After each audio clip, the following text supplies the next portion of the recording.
रीवा जिले में अब कोई भी किसान खेतों में नरवाई जला नहीं सकेगा। पर्यावरण प्रदूषण और मिट्टी की उर्वरता बचाने के लिए कलेक्टर प्रतिभा पाल ने नरवाई जलाने पर प्रतिबंध लगा दिया है। आदेश का उल्लंघन करने पर किसानों पर जुर्माना और प्रकरण दर्ज किया जाएगा। यह आदेश 13 नवंबर से पूरे जिले में लागू है।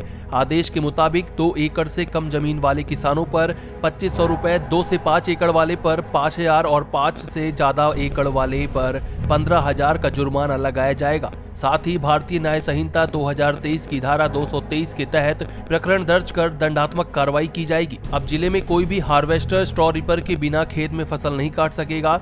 जिन मशीनों में अवशेष प्रबंधन सिस्टम नहीं होगा उन्हें काम करने की अनुमति नहीं दी जाएगी।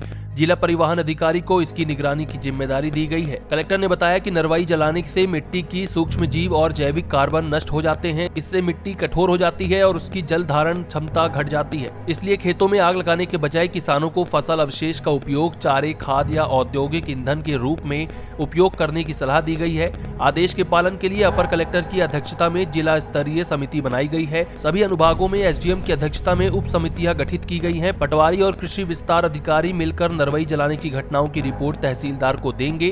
तहसीलदार किसानों की सुनवाई पर रिपोर्ट एसडीएम के माध्यम से आगे भेजेंगे। आदेश में कहा गया है कि नेशनल ग्रीन ट्रिब्यूनल और पर्यावरण विभाग के 2017 के नोटिफिकेशन में सभी नरवाई जलाने पर रोक और जुर्माने का प्रावधान है।